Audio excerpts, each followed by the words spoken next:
Every air disaster is news, but one of the most horrifying scenarios is a crash where a pilot is accused of bringing down a plane deliberately. Such is the case with SilkAir Flight 185. This is a story of confusion and conflict, of detective work and scientific deduction. And above all, it is the story of the pressure investigators come under to determine the cause of a crash, however shocking their conclusions might be.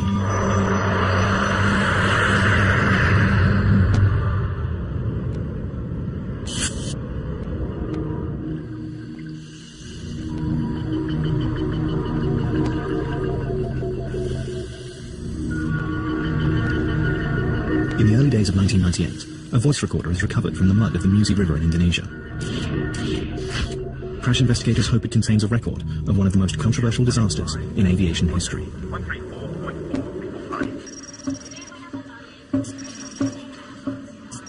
20 days earlier, the crew of SilkAir Flight 185 are heading along the walkway to their aircraft, a Boeing 737, to make it ready for the short hop back to Singapore. They've already completed an uneventful first leg from Singapore to Jakarta. It's a perfect day to fly. The Soekarno-Hatta International Airport in the Indonesian capital Jakarta has blue skies with scattered clouds.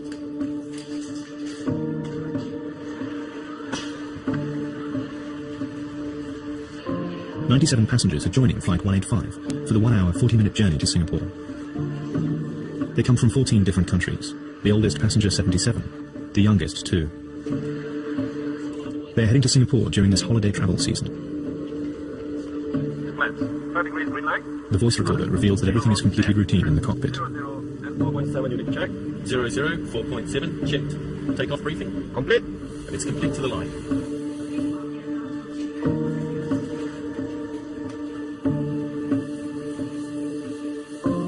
Both pilots have extensive flying experience. Captain Siu Wei Ming was a top fighter pilot with the Singapore Air Force before moving to SilkAir. First Officer Duncan Ward has over 2,000 hours flying experience. The atmosphere in the cockpit seems relaxed. Just give me 1.5 seconds to put on the infant seatbelt, you know. Never mind, you can take quite some time. You can pick up to 3 seconds. The last passengers board the aircraft, and the doors are closed.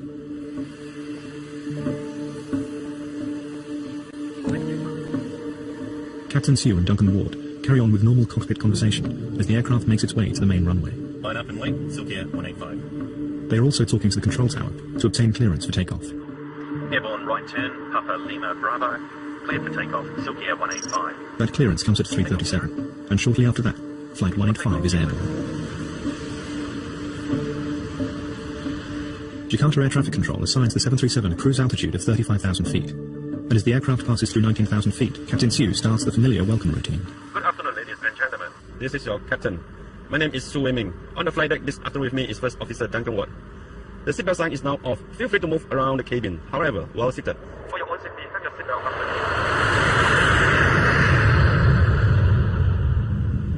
Everything about the flight is normal and routine. Drinks, sir.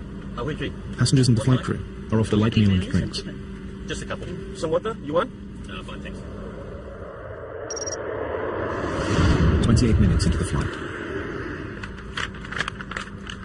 Go back for a while, finish your plate. Oh yeah? Some water? No, thanks.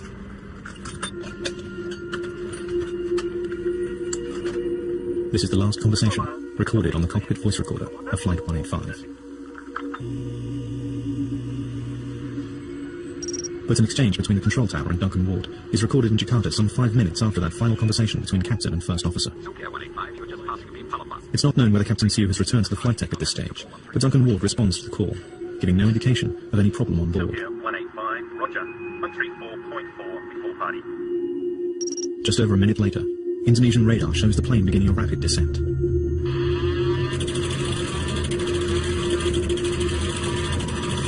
It drops 15,500 feet in just 30 seconds before disappearing from the radar screen.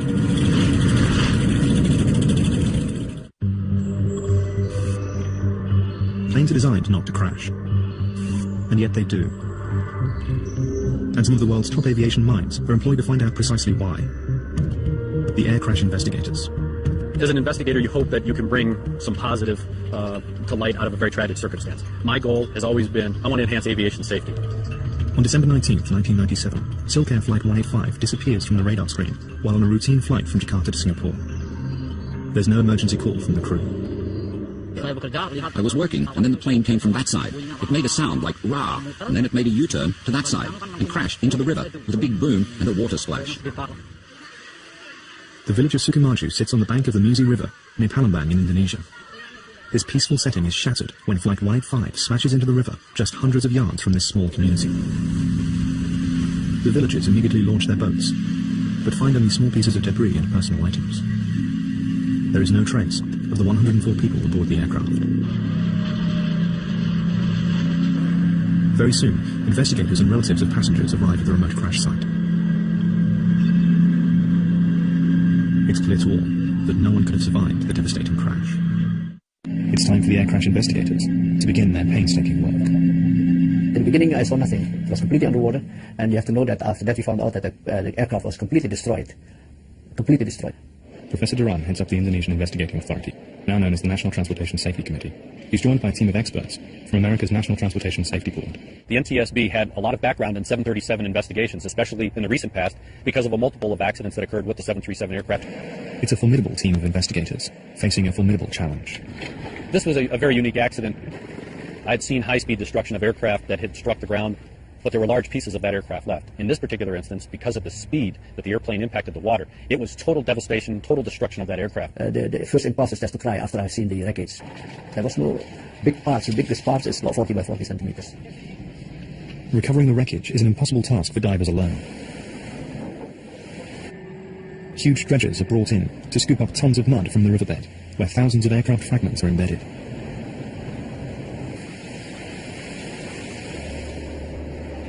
Any one of these fragments could hold vital clues. Of paramount importance, the flight data recorder and the cockpit voice recorder, the two black boxes that record every detail of every flight. If the box has stayed intact, it has what's called a pinger on it, but it's only good for 30 days. So it's a race against the clock to find those two boxes. Days of searching and dredging the muddy river bottom turn up nothing but shattered aircraft fragments. But on the fifth day after the crash, as divers grope their way through the mud-filled water, the first breakthrough. The flight data recorder box is found. And as if by a miracle, a dredger brings up the cockpit voice recorder 15 days later. The black boxes are dispatched with Professor Duran's blessing to the US for analysis. Meanwhile, the job of identifying and assembling the fragments continues. 73% of the plane's wreckage is recovered, and is yielding vital information to investigators. Some will suggest that this was the path of SilkAir 185 as it left normal flight.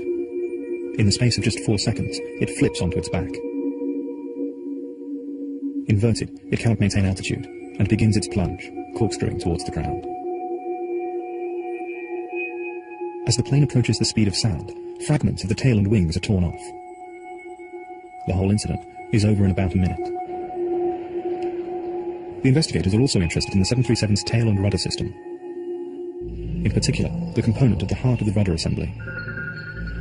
The rudder is moved by the Power Control Unit, or PCU, but problems have been previously reported with this unit. As soon as it's recovered from the river, it's sent to the US for inspection. But other wreckage fragments are yielding some shocking information. Both engines were set to full speed at the time of the impact, and flight controls were set in such a way as to point the nose of the aircraft down. It looks as though the pilots have been powering directly down towards the ground, and not trying to pull the plane from its deadly dive. Meanwhile, news begins filtering back from the States. Firstly, the rudder power control unit and servo valve are returned with a clean bill of health. More intriguing are the findings about the plane's flight recorders. They are not revealing the data they should. The experts have found that the cockpit voice recorder stopped recording about 8 minutes before the crash, and the flight data recorder stopped 6 minutes later. The cockpit voice recorder had a unique signature. That is, it stopped recording, but not necessarily from the normal power outage that you'd expect. It was that the circuit breaker, the power had actually been removed from the box itself. I remember sitting at the NTSB headquarters when it became apparent that the power to the recorder failed. And I was a new boy there, and I asked the question, I said, does this happen very often? One of them said to me, no, he said, this has never happened. This is bizarre. Now we have to consider pilot suicide. The investigators are reluctantly drawn towards the unthinkable. Pilot error is always one of the primary areas of crash investigation, but what is unfolding here is the chilling possibility that Captain Sue deliberately crashed Flight 185.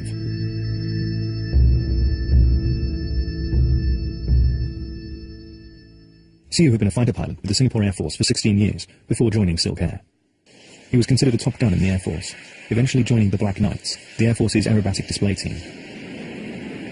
Investigators delved into Sue's Air Force history and found he had several brushes with death. Reaching the rank of Major, Sue decided that civil aviation offered him the chance to keep flying and spend more time with his family. Quite a few military pilots are task-oriented, and sometimes they have difficulty moving into civil aviation where safety is much more paramount, but I didn't see any problems like that with Sue. Sue Wei-ming left the Air Force in 1992 for SilkAir, where he was fast-tracked into the captain's seat, and then later promoted to instructor pilot. But he ran into professional problems just months before the crash. SilkAir questioned Sue about an unorthodox landing. Shortly after this incident, he turned off a cockpit voice recorder, but switched it on again before takeoff at the first officer's insistence. Captain Sue was reprimanded by SilkAir and demoted from his instructor's position. The investigators are beginning to... At least for the moment. It's a large step to considering that Captain Sue committed suicide, and in doing so, to conclude that he also murdered 103 innocent people. The families of the victims returned to Indonesia for a funeral service. The coffins are symbolic. They are being buried empty, as virtually no body parts could be recovered from the river. The grief of the relatives is a palpable reminder for the investigators. The families need answers. Why happened a new aeroplane with something like that? You know, why that plane? What happened to, you know? Betty's daughter was Bonnie Hicks, a well-known model and author in Singapore. She was on her way to a family holiday with her American boyfriend. Although desperate to know why the plane crashed, Betty could not accept the pilot's suicide theory. I don't believe from start. I don't believe. Don't blame him, because nobody cop, for goodness sake. He's got wife, he's got children. You think he do that? It's always hard to try and rationalize why somebody would intentionally do something to harm him or herself and, of course, passengers in the back of the airplane. And while you don't want to believe it, and you want to try and focus your energies on disproving it, it does become reality at a certain point, and then you have to accept it and then work through it. Along with Sue's professional problems, investigators are also beginning to uncover a man in financial difficulties. There are reports that Sue's stock market trading account had been suspended twice just prior to the crash, owing his brokers over $100,000. Rumours also circulate that Sue had taken out a life insurance policy that came into effect the day of the crash. Figures of up to $3 million are reported. All of a sudden, you start to build this picture that this pilot is surrounded in a black cloud. Things are starting to collapse. They're starting to implode. They're piecing together a picture of a man on the brink, capable of anything, overwhelmed by financial pressures brought on by a money-obsessed lifestyle.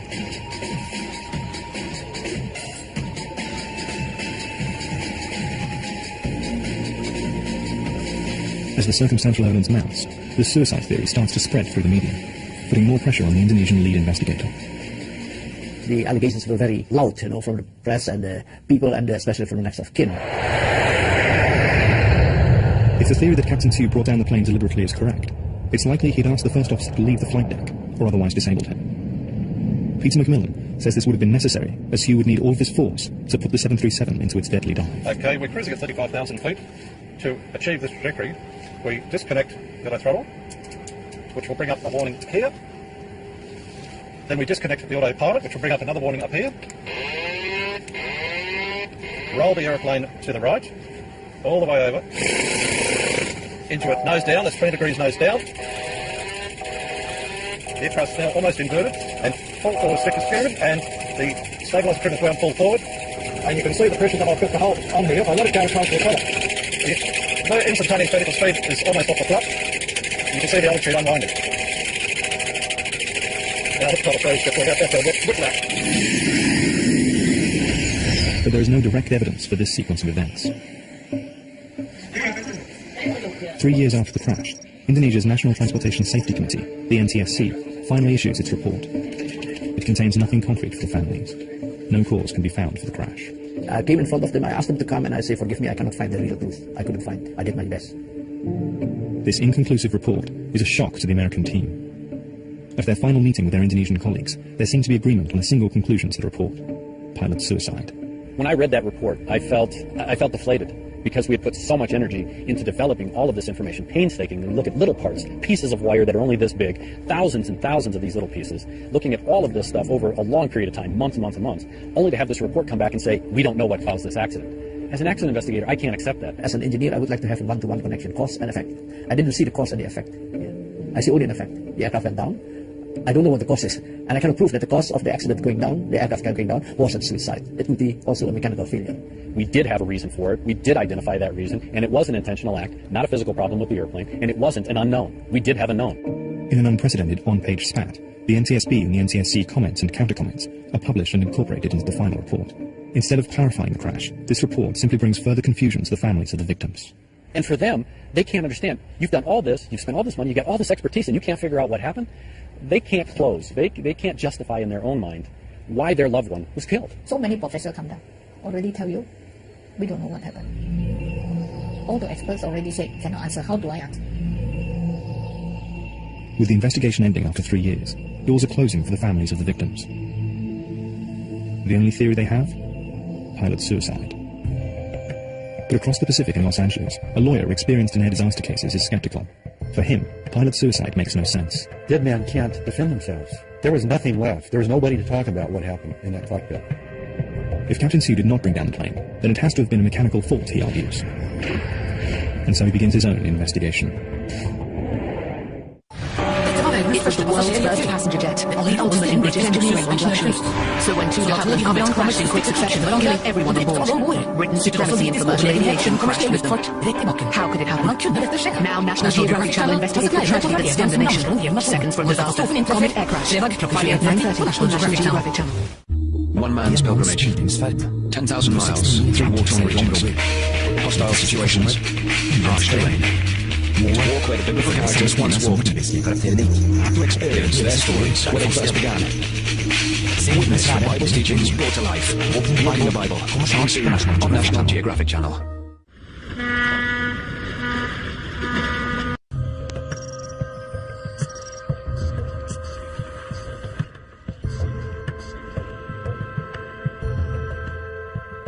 LA lawyer Walter Lack is skeptical that the pilot of doomed SilkAir Flight 185 intentionally crashed the plane, killing all 104 people aboard. There are so many easier, more reliable means of disabling an aircraft. He could have dumped all the fuel and they would have gone down within seconds. He could have done any number of other things. This is really not the way, if you're going to pull it off, to do it. So he's launched his own investigation on behalf of 32 of the victims' families. The 737 is the world's most popular aircraft, with more than 4,800 taken to the skies since it was first introduced in 1967. But it's not been entirely without problems. Lack's suspicions have been aroused by comparisons between this crash and two others. United Airlines 585 in 1991, and US Air 427 in 1994. The history of this aircraft definitely had the power control unit for the rudder system high on the suspect list. Behind the unit in question, Parker Hannifin, one of the world's largest manufacturers of hydraulic equipment. Walter Lack calls in experts, father and son team Don and Colin Summer, who have experience in the aviation industry, and in testifying on behalf of crash victims. SilkAir came in the wake of both the United 585 crash in Colorado Springs and US Air 427 crash in Pittsburgh. We were also charged with investigating those crashes. This is the Camarina plot. From the flight path through the radar data, and then to put each one of those animations side by side, and the similarities are remarkable. In the case of UA 585 and US Air 427, the NTSB concluded that the most likely cause of the crashes was a problem with the rudder's power control unit, or PCU. Even though the two crashes in America happened as the 737s were on approach to landing, the Summers are convinced that a similar rudder hardover caused the SilkAir plane to roll and dive from its cruising altitude of 35,000 feet. 737 pilots had been advised of this problem, and the flight manual indicated how to react in the event of an uncommanded rudder hardover. Both Captain Siu Wei Ming and First Officer Duncan Ward received this extra training. In the simulator, a pilot knows that it's coming. He knows what the routine he's supposed to run through is.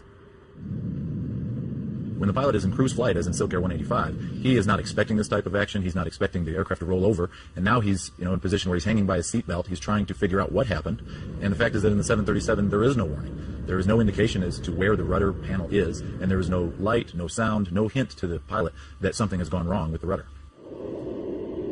Because of the history of rudder problems in the 737, the maker of the PCU, Parker Hannafin, was put on standby right after the crash to help identify recovered wreckage. Lack and his team claimed that Parker found the PCU, but their tests didn't uncover the whole story. They sent a GO team immediately to go locate this thing, and they found it 20 foot below water, buried in the mud. It took them 3 weeks to recover it. And they gave it kind of a cursory look and said, we don't find anything wrong with this valve. It seems to be functioning perfectly normal. And then they sent it back to the NTSC. They did everything except the proper test to determine whether there were defects in it. The unit was sent back to Indonesia. Now, 5 years later, if Walter Lack is to have his case, he will need to locate this one small component. But there's a hitch. The investigator sent to look for the part finds that all that remains of SilkAir 185 is a mountain of paperwork. The wreckage itself has been destroyed just weeks before.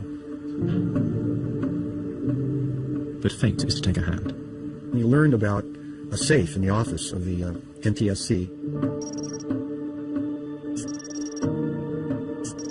After much persuasion, the investigator is granted access.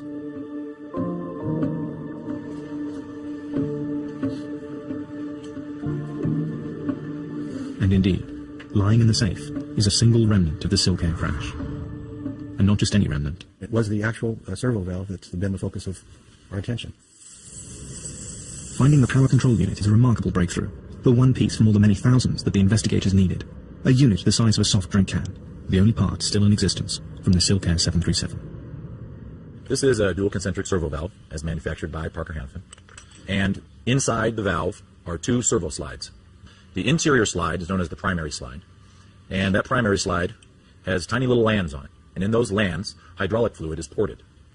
The secondary slide, which rests inside the housing, also has lands on it. This valve is part of the 737's hydraulic system. When a pilot steps on a pedal, a hydraulic impulse passes down the length of the plane to the valve, which activates the rudder mechanism, turning it to one side or the other. The movement of each of these slides in either direction is only about the thickness of a small coin. So in order to move the entire rudder surface of a Boeing 737, this little valve only moves 45 thousandths of an inch in either direction. This precision device has built-in redundancy. Each slide is supposed to take over if the other should fail. The problem that was discovered is that if the secondary slide becomes jammed, the rudder will go to a hard over position and the pilots cannot return it to neutral. Lack's prosecution makes the case that the valve on the SilkAir 737 has a history.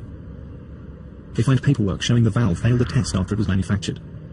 Parker contends that the test in question would not affect the function of the servo valve, and that after further inspection, it was passed and installed in the SilkAir 737. Considering the history and how many crashes there have been, I would have thought that people would have been much more interested in the dual concentric servo valve and the signatures left inside it than they were.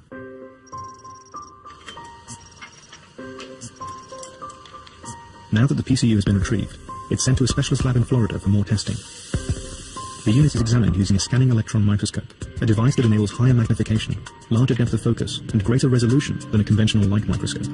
We spare no expense and we spare no time to absolutely prove a point is either true or not true. Many times we wind up in the court system, and when you're in the court system, you better have your ducks in a row, because there's going to be some people asking you some pretty hard questions.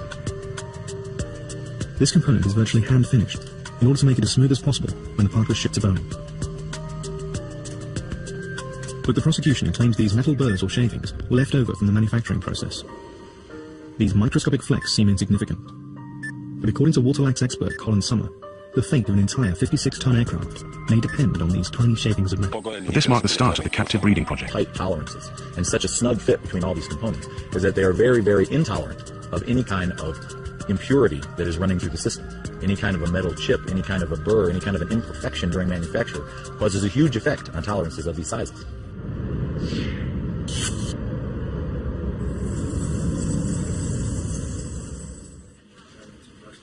Walter Lack's team are convinced that they now have the forensic chain of evidence proving the valve brought the plane down. But still, there is evidence for suicide that Lack hopes to refute. If he was going to commit suicide, why didn't he do it on his way down? Why did he wait till the way back? He had his wife waiting for him at the airport. The last thing he told her was, "We'll pick me up at 4 in the afternoon. We were going to get in about 3:45. This flight was completely normal in every way. You can tell from the conversation, even with the interaction of the flight crew, the stewardess who came out, they were kidding with each other. There was nothing morose about the behavior, nothing out of the usual. and the police investigation into Sue's financial background revealed he had taken share losses of more than $1.2 million. But at the time of the crash he was solvent, having sold 2 properties and had a net worth of nearly $350,000. And the multi-million-dollar life insurance policy, allegedly taken out days before the crash, was actually a policy to cover the $570,000 mortgage on his new house, a standard banking requirement. But one of the strongest arguments in favour of the theory that the captain intentionally brought the plane down was the fact that both black boxes on board the plane stopped recording before the crash. The claim was that he had switched them off deliberately to cover his actions. But not everything on board the plane was as it seemed. The 737 was a new plane, just 10 months old. When it was delivered, it came with a state-of-the-art solid-state flight recorder. SilkAir apparently replaced the original flight data recorder with this unit that rode to the crash. Walter Lack's investigators finally get hold of the data recorder 6 years after the crash, and their analysis raises new questions. This was an old, tired unit that had failed to record more than 4,000 seconds of data across 60 parameters in the last 25 hours prior to the crash, which would include the 12 flights prior to the accident flight. According to their analysis, some of the stoppages are as short as 4 seconds, some as long as 11 minutes. This flight data recorder was consistently switching itself off. To Lack and his team, it looked like the case for suicide by Captain Sue and the murder of 103 innocent people was diminishing fast. That far from crashing the plane deliberately, the pilot and co-pilot were engaged in a desperate bid to save the aircraft in their dying seconds. The pilot and the co-pilot would have been more than likely going through the steps that they had been trained to do to determine what had happened to the aircraft to try and correct for that action. One of the discoveries of the engine power as well as the trim of the aircraft showed that the engines were near full power when it hit the ground. In fact, Boeing issued instructions in their flight manual to perform these actions in the event of a rudder hardover. But in the case of SilkAir, some believe that the plane flipped onto its back in less than 5 seconds, and nothing more could be done. This was enough to take to the Los Angeles Superior Court. Over 6 weeks, the jury hear a formidable array of evidence from both Walter Lack's team and experts brought in by the manufacturer, Parker Hannifin. How was it that within 8 hours of this accident, somebody called you at home here in Los Angeles to tell you about the crash? There's over 100 different manufacturers of component parts on this aircraft. How are you on the somebody speed dialer? The 737 has a pretty significant history of uncommanded rudder movements. Why did power fail to the flight data recorder and the cockpit voice recorder? The power had actually been removed from the box itself. If one of those pilots on the flight deck was intentionally disabling those 2 black boxes, why didn't he disable them both at the same time? So what you're telling me, sir, and what you want this jury to believe, is you've made 5,100 of these servo valves, and not one of them ever contained a manufacturing defect. We were able to determine that there was interference between the secondary slide and the housing of the valve. And within 3 to 4 seconds, it reaches 90 degrees, completely on its side. All bets are off. And to seem like that, with those parameters, requires deliberate pilot input. It is much easier to try and blame the pilot.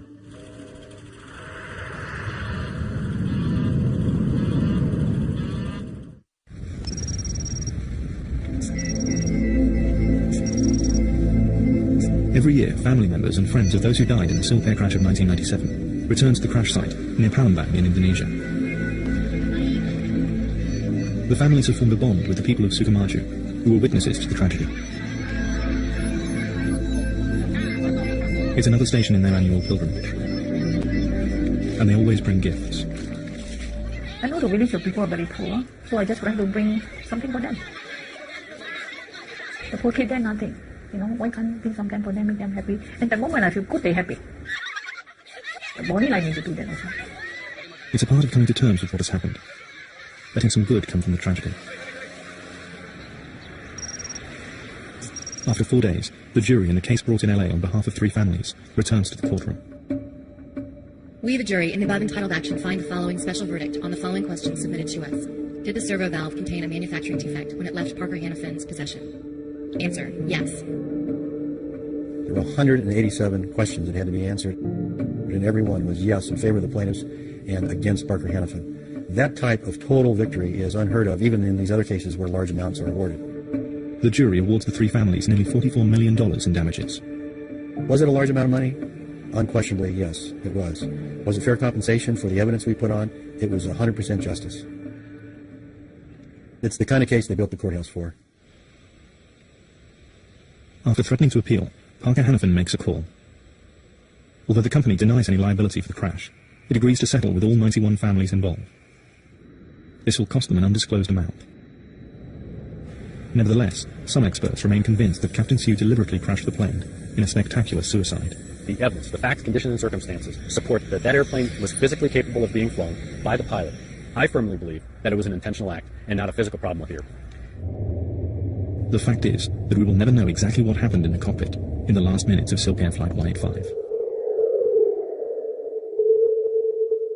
But after a series of incidents with uncommanded rudder hardovers on 737s, the Federal Aviation Administration have ordered that all 737s, thousands of them, have to replace the original rudder control components with newly designed systems with extra built-in redundancy by 2008.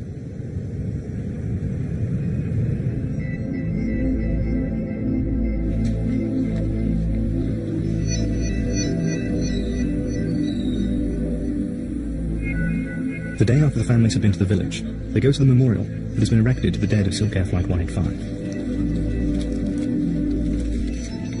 It's a time for contemplation and for communing with their loved ones.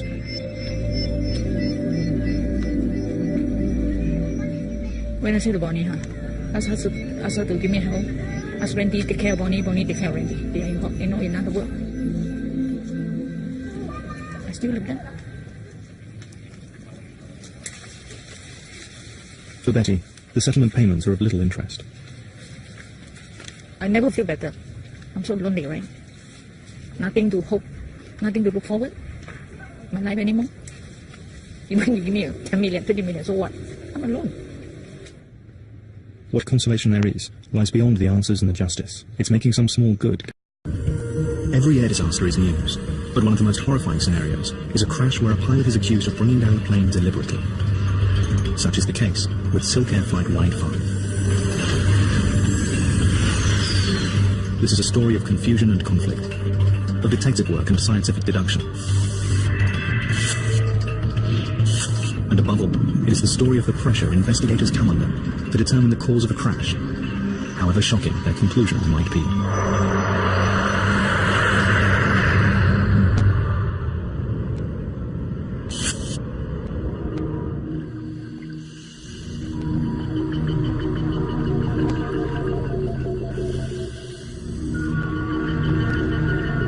In the early days of 1998, a voice recorder is recovered from the mud of the Musi River in Indonesia.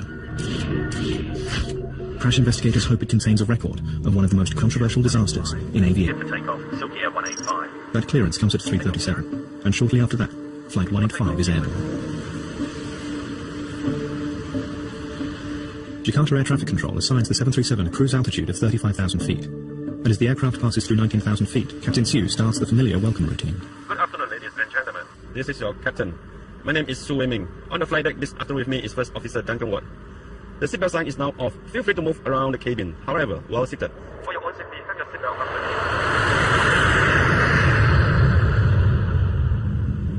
Everything about the flight is normal and routine. Passengers and the flight crew are offered a light meal and drinks. Just a couple. Some water? You want? Fine, thanks. 28 minutes into the flight.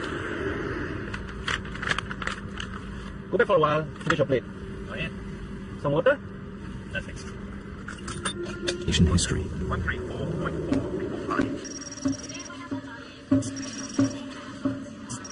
20 days earlier, the crew of SilkAir Flight 185 are heading along the walkway to their aircraft, a Boeing 737, to make it ready for the short hop back to Singapore. They've already completed an uneventful first leg from Singapore to Jakarta. It's a perfect day to fly. The Soekarno-Hatta International Airport in the Indonesian capital Jakarta has blue skies with scattered clouds.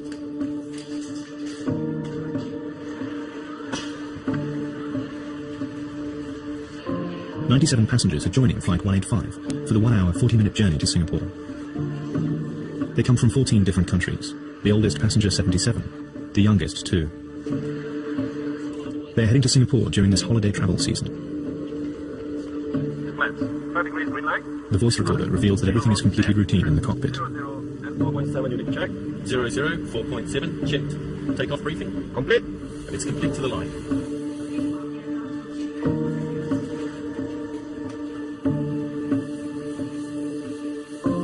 Both pilots have extensive flying experience.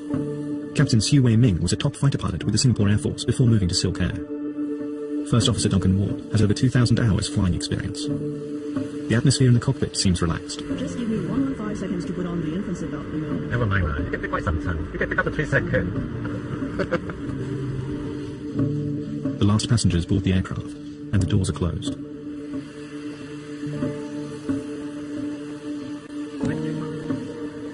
Captain Sue and Duncan Ward carry on with normal cockpit conversation as the aircraft makes its way to the main runway. Line up and wait, SilkAir 185. They are also talking to the control tower to obtain clearance for takeoff.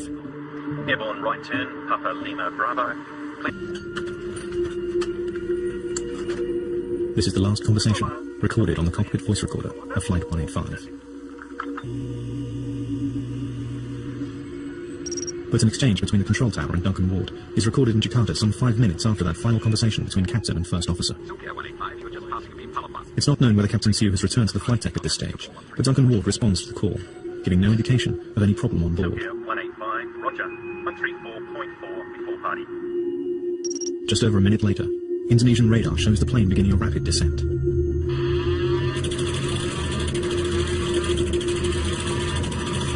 It drops 15,500 feet in just 30 seconds before disappearing from the radar screen.